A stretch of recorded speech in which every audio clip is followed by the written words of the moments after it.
Ayan na.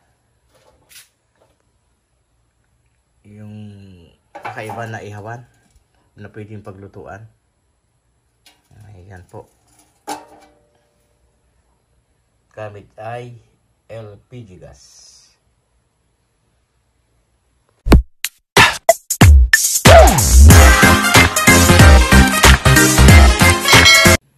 Isang mapagpalang araw po sa ating lahat. Ngayon po ay may babagi ako sa inyo at para magkaroon din kayo ng idea about sa mga ginagamit ko sa pagluluto.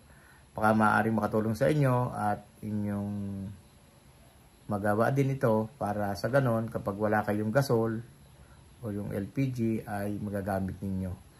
Lalo na dito sa buhay sa bukid, buhay sa bundok at buhay probinsya ay kailangan natin ito. Basta kayo ay may uling, may kahoy, pwede natin itong magamit. Pwede itong alternatipong gamitin para sa ating pagluluto kung sakali tayo ay maubusan ng LPG gas. So, ayun po. Sana po makatulong ito at samahan nyo ako upang maipakita ko sa inyo ito at magawa rin nyo kapag may time kayo. Maraming po salamat. Ito yung ihawan. Yan. Stainless po yan. Yan. Stainless. Ihawan. Ito rin yan.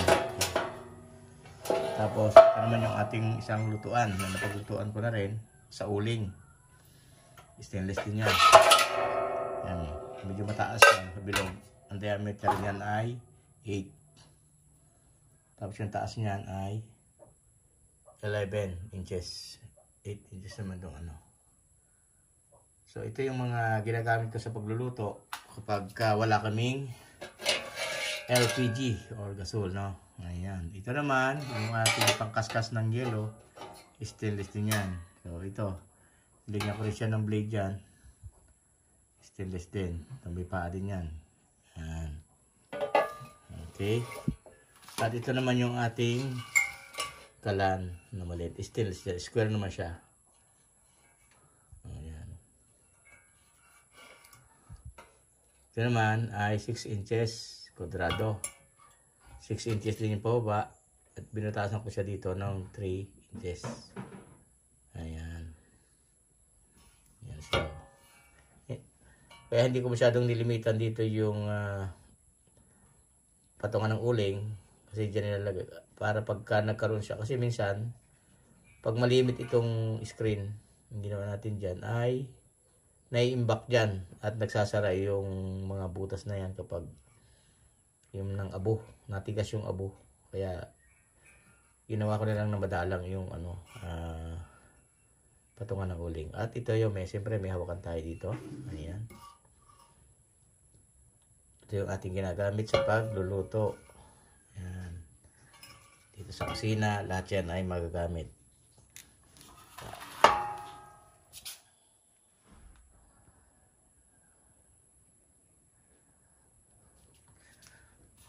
Tapos, may papakita pa ako sa inyo na isa pa.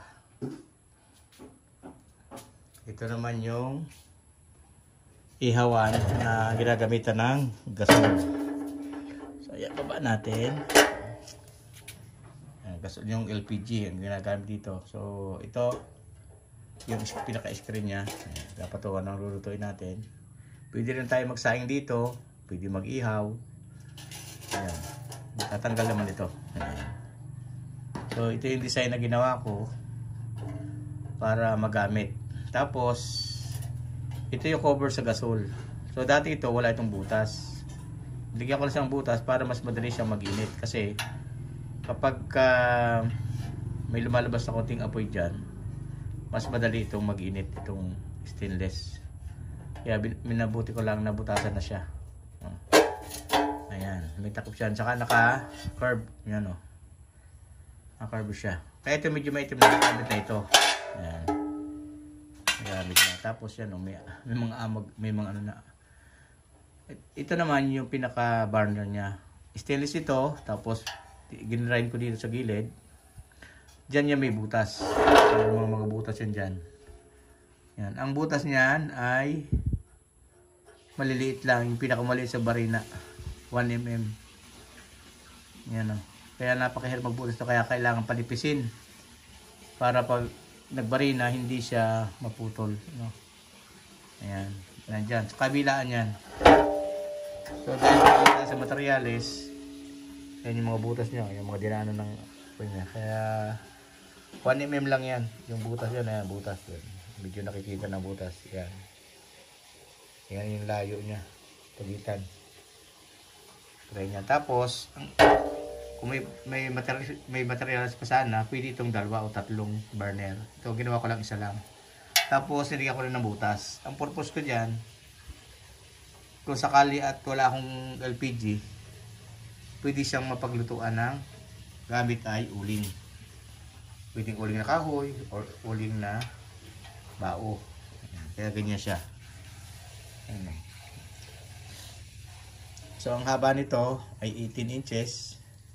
Ito naman 9. Tsaka nakadepende na lang sa inyo kung anong taas ang gagawin nyo. Ayan, hindigyan ko na rin siya ng paa. Tapos siyempre ito sarado dito. May bolt yan dito. Ayan, may bolt para hindi siya gumalaw. Ayan o, tibay. Tapos ito naman yung kung saan siya dumadaan. Meron yung ditong yung may nabibili naman ito para may butas dito para yung hangin dyan dumaan papasok doon. Nagaling naman yun dito yung LPG. Ito yung natin tawag dito, it bulb yan. Tapos diretso siya dito. So ito pinalampas ko ng konti, sarado rin ito dito. Ayan. So pinapakita ko sa inyo, pwede nyo itong gayahin. Pwede nyo gayahin na, ayan, focus lang natin para magaya nyo, ayan. Tapos nilagyan ko rin dito ng gate valve din para diretso dito. May dalawang ating lock. Kahit na nakabukas dito naman sarado, hindi siya gagana. Ito naman ay yung kasi kailangan natin pag nagtugtong to, yung may tawag dito, nalimutan ko na. So ayan, para kahit kontra dito, pipihitin lang ito. At naka-fix na ito pareho, naka-fix na, kailangan itong gumagalaw, no? Nalimutan ko ng tawag dito. Nabibili din yan. So ito ay 1. Itong elbow natin 1, tapos ito ay 3/8 lang. May mga 3 dyan. May nabibili din ito. Ayan, halos nabibili naman yan, yung mga ginagamit natin. Ito, may nabibili din yan. So gamit ko dito yung brush, yung tansod na dilaw, Ayan. Yung mga butas yan dyan. Para magaya nyo rin. Kaya pinapakita ko sa inyo.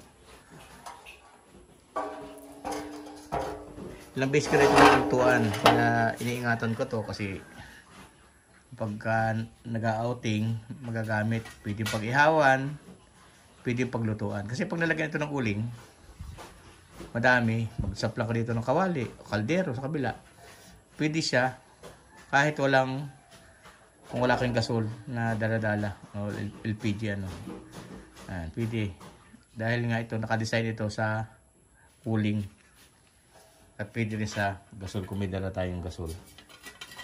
Ayan. So ito naman ilalagay natin dito. Ayan.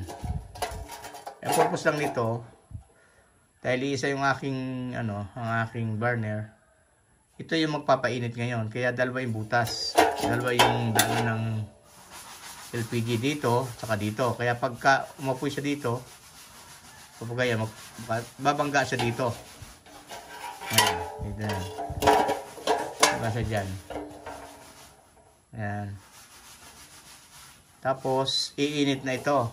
So dito naman nakapatong ito screen. Yan. Halos ang pagitan lang yan ay 3/4 lang. Ang taas niya pula doon sa stainless na yon. Saka sa yung natin.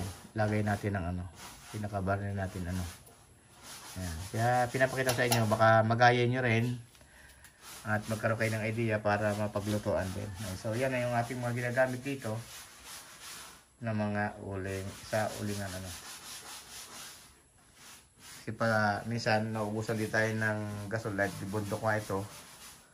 Kailangan nating gumawa ng mga alternatibo na lutuan para sa ganon hindi maantala yung ating pagluluto. Dito naman sa amin, dahil marami nga dito itong nyog, kaya marami dito uling na bao. Ayan.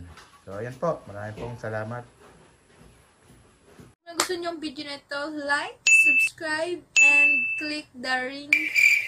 Click the notification bell or bell icon. Diba? Yeah.